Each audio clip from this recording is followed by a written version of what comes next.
வணக்கம். ஆகாஷ்வாணி புதுச்சேரி மாநில செய்திகள் வாசிப்பவர் சரவணகுமார்.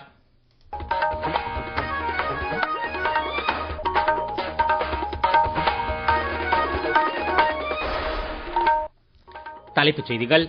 பஹல்காம் தீவிரவாத தாக்குதலின் முதலாம் ஆண்டு நினைவு நாள் இன்று அனுசரிக்கப்படுகிறது. இந்தியா ஜெர்மனி இடையேயான உறவுகள் மேம்பட்டு வருவதாக மத்திய பாதுகாப்புத்துறை அமைச்சர் திரு ராஜ்நாத் சிங் தெரிவித்துள்ளார். புதுச்சேரி, காரைக்கால் மற்றும் ஏனாம் பகுதியில் உள்ள பள்ளிகளுக்கு வரும் 27ஆம் தேதி முதல் கோடை விடுமுறை அறிவிக்கப்பட்டுள்ளது. தமிழகத்தில் 234 தொகுதிகளுக்கு ஒரே கட்டமாகவும், மேற்கு வங்கத்தில் முதல் கட்டமாக 152 தொகுதிகளுக்கும் சட்டப்பேரவை தேர்தல் நாளை நடைபெறுகிறது. இனி விரிவான செய்திகள். பஹல்காம் தீவிரவாத தாக்குதலின் முதலாம் ஆண்டு நினைவு நாள் இன்று அனுசரிக்கப்படுகிறது. இது குறித்த ஒரு செய்தி தொகுப்பு. கடந்த ஆண்டு இதே நாளில் ஜம்மு காஷ்மீரின் பஹல்காம் பகுதியில் 26 சுற்றுலா பயணிகளை தீவிரவாதிகள் சுட்டுக் கொன்றனர். இந்த கோழைத்தனமான பயங்கரவாத செயலுக்கு பதிலடி கொடுக்கும் வகையில் கடந்த ஆண்டு மே மாதம் 6 மற்றும் 7ஆம் தேதிகளுக்கு இடைப்பட்ட இரவில் இந்திய ராணுவம் ஆபரேஷன் சிந்தூர் என்ற நடவடிக்கையை தொடங்கியது. இதில் பாகிஸ்தான் மற்றும் பாகிஸ்தான் ஆக்கிரமிப்பு காஷ்மீரில் உள்ள 9 பயங்கரவாத முகாம்கள் துல்லியமாக அழிக்கப்பட்டதுடன் 100க்கும் மேற்பட்ட பயங்கரவாதிகள் கொல்லப்பட்டனர். இந்த பயங்கரவாத தாக்குதலின் முதலாம் ஆண்டு நினைவு தினத்தை முன்னிட்டு இன்று குடியரசுத் தலைவர் திருமதி திரௌபதி முர்மு, குடியரசு துணைத் தலைவர் திரு சி.பி. ராதாகிருஷ்ணன், பிரதமர் திரு நரேந்திர மோடி உள்ளிட்டோர் இந்த சம்பவத்தில் கொல்லப்பட்டவர்களுக்கு நினைவஞ்சலி செலுத்தியுள்ளனர்.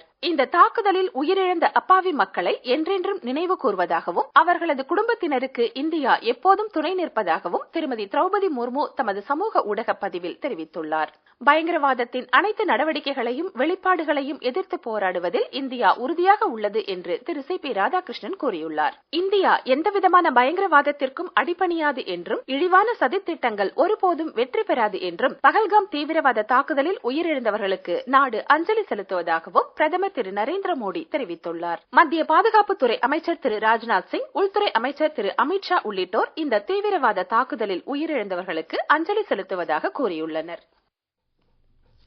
பஹல்காம் தீவிரவாத தாக்குதலில் முதலாம் ஆண்டு நினைவு நாளில் ஐரோப்பிய யூனியன் இந்தியாவிற்கு தனது ஆதரவை தெரிவித்துள்ளது.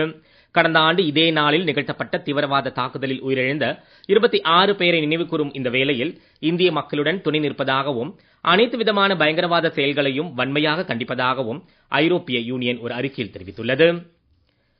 இந்தியா ஜெர்மனி இடையேயான உறவுகள் மேம்பட்டு வருவதாக மத்திய பாதுகாப்புத்துறை அமைச்சர் திரு ராஜ்நாத் சிங் தெரிவித்துள்ளார். பெர்லினில் வாழும் இந்தியர்களிடையே உரையாற்றிய அவர், இரு நாடுகளுக்கிடையே கலை, கலாச்சாரம் உள்ளிட்ட துறைகளில் நீண்டகால உறவு நிலவி வருவதாக அமைச்சர் கூறினார். ஐரோப்பாவில் இந்தியாவின் மிகப்பெரிய வர்த்தக பங்கு நாடாக ஜெர்மனி திகழ்வதாக திரு ராஜ்நாத் சிங் குறிப்பிட்டார். மேலும் ஜெர்மனி நாட்டை சேர்ந்த 2000க்கும் மேற்பட்ட நிறுவனங்கள் இந்தியாவில் செயல்பட்டு வருவதாக, ஜெர்மனியில் வசிக்கும் 3,70,000 இந்தியர்களின் பங்களிப்பையும் திரு ராஜ்நாத் சிங் சுட்டிக்காட்டினார். ஜம்மு காஷ்மீரின் உதம்பூர் மாவட்டத்தில் நேற்று முன்தினம் பயணிகள் பேருந்து ஒன்று மலையிலிருந்து உருண்டு விழுந்ததில் 21 பேர் உயிரிழந்தனர். மேலும் 61 பேர் காயமடைந்தனர். ஜம்முவில் உள்ள அரசு மருத்துவமனையில் சிகிச்சை பெற்று வருபவர்களின் உடல்நிலை குறித்து அம்மாநில துணைநிலை ஆளுநர் திரு மனோஜ் சின்ஹா இன்று நேரில் சென்று ஆய்வு செய்தார். காயமடைந்தவர்கள் விரைவில் குணமடைய சாத்தியமான அனைத்து மருத்துவ உதவிகளையும் உறுதி செய்யுமாறு மருத்துவமனை நிர்வாகத்திற்கு அவர் அறிவுறுத்தினார். விபத்து நடந்த இடத்திலிருந்து பலர் சிகிச்சைக்காக மருத்துவமனையில் அனுமதிக்கப்பட்டுள்ளனர். இவர்களில் சிலரின் உடல்நிலை கவலைக்கிடமாக இருப்பதாக கூறப்படுகிறது. குடியரசுத் தலைவர் திருமதி திரௌபதி முர்மு, பிரதமர் திரு நரேந்திர மோடி, அம்மாநில துணைநிலை ஆளுநர் திரு மனோஜ் சின்ஹா, மத்திய அமைச்சர் டாக்டர் திரு ஜிதேந்திர சிங், முதலமைச்சர் திரு உமர் அப்துல்லா ஆகியோர் ஆழ்ந்த இரங்கலை தெரிவித்துள்ளனர். விபத்தில் உயிரிழந்தவர்களின் குடும்பங்களுக்கு தலா 2 லட்சம் ரூபாயும், காயமடைந்தவர்களுக்கு தலா 50,000 ரூபாயும் நிவாரணத் தொகையாக வழங்கப்படும் என்று பிரதமர் திரு நரேந்திர மோடி அறிவித்துள்ளார். புவி தினம் இன்று கடைபிடிக்கப்படுகிறது. காலநிலை மாற்றம் மற்றும் சுற்றுச்சூழல் சார்ந்த சவால்களை உலகம் எதிர்கொண்டிருக்கும் வேளையில் இந்த ஆண்டிற்கான கருப்பொருள் நமது ஆற்றல் நமது புவி என்பதாகும். பூமியை பாதுகாப்பதன் அவசியத்தை குடியரசு துணைத் தலைவர், பிரதமர் உள்ளிட்டோர் வலியுறுத்தியுள்ளனர். 2026ஆம் ஆண்டிற்கான ஓராண்டு கால தொழிற்பயிற்சி பெறுவதற்கு தகுதியான மாணவரிடமிருந்து விண்ணப்பங்கள் வரவேற்கப்படுவதாக காரைக்கால் மாவட்டம் திருப்பட்டினத்தில் இயங்கி வரும் அரசு மகளிர் தொழிற்பயிற்சி நிலையம் வெளியிட்டுள்ள அறிவிப்பில் தெரிவிக்கப்பட்டுள்ளது. Computer operator and programming assistant, சீவிங் technology, data entry operator மற்றும் காஸ்மெட்டாலஜி ஆகிய 4 முக்கிய பிரிவுகளில் பயிற்சிகள் வழங்கப்பட உள்ளன. இதற்கு 10ஆம் வகுப்பு தேர்ச்சி பெற்ற அல்லது தவறிய மாணவிகளும் விண்ணப்பிக்கலாம். விருப்பமுள்ள மாணவிகள் தங்களது மதிப்பெண் சான்றிதழ், மாற்று சான்றிதழ் மற்றும் புதுச்சேரி மாநில குடியிருப்பு சான்றிதழ் ஆகியவற்றின் நகல்களுடன் பயிற்சி நிலைய முதல்வரை நேரில் அணுகி விவரங்களை பெற்றுக் கொள்ளலாம் என்று அறிவிக்கப்பட்டுள்ளது. மேலும் விவரங்களுக்கு 04638234 248 மற்றும் 6381145526 என்ற எண்களில் தொடர்பு கொள்ளலாம் என்றும் அறிவிக்கப்பட்டுள்ளது. நீங்கள் கேட்டுக்கொண்டிருப்பது மாநில செய்திகள்.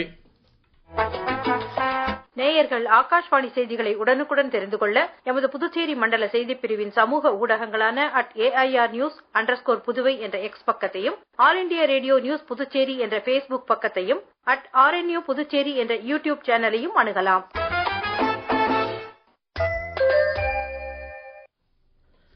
செய்திகள் தொடர்கின்றன. புதுச்சேரி, காரைக்கால் மற்றும் ஏனாம் பகுதியில் உள்ள அனைத்து அரசு உதவி பெறும் மற்றும் தனியார் பள்ளிகளுக்கும் கோடை விடுமுறைக்காக வரும் 27ஆம் தேதி முதல் மே மாதம் 31ஆம் தேதி வரை மூடப்பட்டிருக்கும் என்றும், விடுமுறை நாட்களில் மாணவர்களுக்கு சிறப்பு வகுப்புகளோ அல்லது வேறு எந்த வகுப்புகளோ நடத்த அனுமதி இல்லை என்று பள்ளிக் கல்வித்துறை இணை இயக்குனர் திருமதி சிவகாமி சுற்றறிக்கையில் கூறியுள்ளார். கோடை விடுமுறைக்கு பிறகு ஜூன் 1ஆம் தேதி பள்ளி மீண்டும் தொடங்கப்படும் என்றும், ஏப்ரல் 27ஆம் தேதி முதல் மே மாதம் 30ஆம் தேதி வரை அறிவிக்கப்பட்ட விடுப்பு பள்ளி தொடங்கிய பிறகு ஈடு செய்யப்படும் என்றும் அவர் தெரிவித்துள்ளார். தமிழகத்தில் 234 தொகுதிகளுக்கு ஒரே கட்டமாகவும், மேற்கு வங்கத்தில் முதல் கட்டமாக 152 தொகுதிகளுக்கும் சட்டப்பேரவைத் தேர்தல் நாளை நடைபெறுகிறது. இது குறித்த ஒரு செய்தி தொகுப்பு.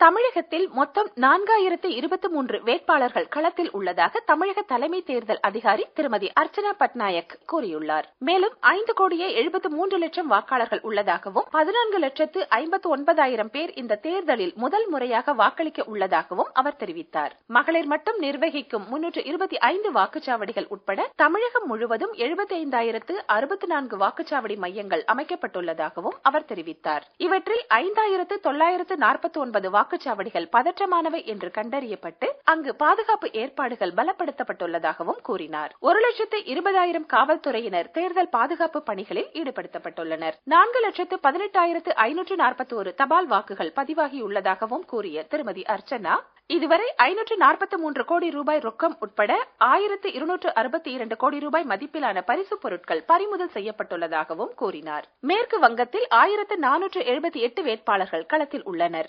44,376 வாக்குச்சாவடிகள் அமைக்கப்பட்டுள்ளன. இதில் 5,444 வாக்குச்சாவடிகள் 100% பெண்களால் நிர்வகிக்கப்படும் என்று தேர்தல் ஆணையம் அறிவித்துள்ளது. பெலர்காட், அசன்சோல் மற்றும் தக்ஷின் ஆகிய சட்டப்பேரவை தொகுதிகளில் மாற்றுத்திறனாளிகளால் செயல்படும் வாக்குச்சாவடிகள் அமைக்கப்பட்டுள்ளன. அனைத்து வாக்குச்சாவடிகளும் வெப்காஸ்டிங் மூலம் கண்காணிக்கப்படும் என்றும் தேர்தல் ஆணையம் தெரிவித்துள்ளது. தமிழ்நாடு மற்றும் மேற்கு வங்கத்தில் நாளை நடைபெறும் சட்டப்பேரவை பொதுத் தேர்தலில் புதுச்சேரியில் பணிபுரியும் தமிழகம் மற்றும் மேற்கு வங்கத்தில் வாக்களிக்க உரிமை பெற்ற வாக்காளர்களுக்கு ஊதியத்துடன் கூடிய விடுமுறை வழங்க வேண்டும் என்று புதுச்சேரி தலைமை தேர்தல் அதிகாரி திரு ஜவஹர் அறிவுறுத்தியுள்ளார். புதுச்சேரி யூனியன் பிரதேசத்துள்ள தனியார் துறை, தொழில்துறை, தகவல் தொழில்நுட்ப நிறுவனங்கள், கட்டுமானத்துறை மற்றும் வணிக நிறுவனங்கள் உள்ளிட்ட நிறுவனங்களின் உரிமையாளர்கள் தங்கள் ஊழியர்கள் வாக்களிக்க செல்ல முழுமையான ஒத்துழைப்பை வழங்குமாறும், அதிகபட்ச வாக்காளர் பங்கேற்பை உறுதி செய்யுமாறும் கேட்டுக் கொள்ளப்பட்டுள்ளது.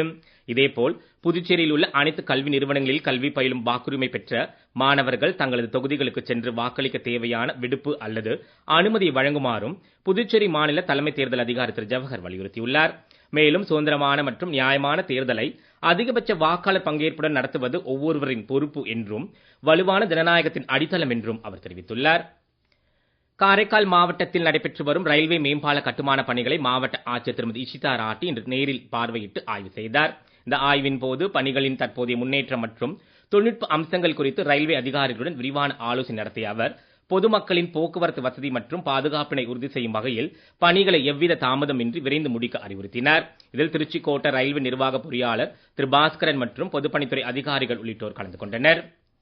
காரைக்கால் மாவட்டம் அம்பகரத்தூரில் அமைந்துள்ள பிரசித்தி பெற்ற பத்ரகாளி அம்மன் கோவிலில் நடைபெறவுள்ள கும்பாபிஷேக விழாவை முன்னிட்டு மேற்கொள்ளப்பட்டு வரும் பூர்வாங்க பணிகளை மாவட்ட ஆட்சியர் திருமதி இஷிதா ராட்டி இன்று நேரில் பார்வையிட்டு ஆய்வு செய்தார். விழாவிற்கு வருகை தரும் பக்தர்களுக்கு தேவையான குடிநீர், சுகாதாரம், பாதுகாப்பு மற்றும் போக்குவரத்து ஒழுங்கு உள்ளிட்ட அடிப்படை வசதிகளை சிறப்பாக செய்ய அதிகாரிகளுக்கு அறிவுறுத்திய அவர், அனைத்து துறைகளும் ஒருங்கிணைந்து பணிகளை தாமதமின்றி முடிக்க உத்தரவிட்டார். கோவில் உண்டியல் காணிக்கை எனும் பணியையும் பார்வையிட்டார். இந்த ஆய்வின் போது கோவில் நிர்வாக அதிகாரி மற்றும் அரசுத்துறை சார்ந்த முக்கிய அலுவலர்கள் உடனிருந்தனர். மீண்டும் தலைப்புச் செய்திகள். பஹல்காம் தீவிரவாத தாக்குதலில் 1ஆம் ஆண்டு நினைவு நாள் இன்று அனுசரிக்கப்படுகிறது. இந்தியா, ஜெர்மனி இடையேயான உறவுகள் மேம்பட்டு வருவதாக மத்திய பாதுகாப்புத்துறை அமைச்சர் திரு ராஜ்நாத் சிங் தெரிவித்துள்ளார். புதுச்சேரி, காரைக்கால் மற்றும் ஏனாம் பகுதியில் உள்ள பள்ளிகளுக்கு வரும் 27ஆம் தேதி முதல் கோடை விடுமுறை அறிவிக்கப்பட்டுள்ளது. தமிழகத்தில் 234 தொகுதிகளுக்கு ஒரே கட்டமாகவும், மேற்கு வங்கத்தில் முதல் கட்டமாக 152 தொகுதிகளுக்கும் சட்டப்பேரவை தேர்தல் நாளை நடைபெறுகிறது. இத்துடன் செய்தியறிக்கை நிறைவு பெறுகிறது. வணக்கம்.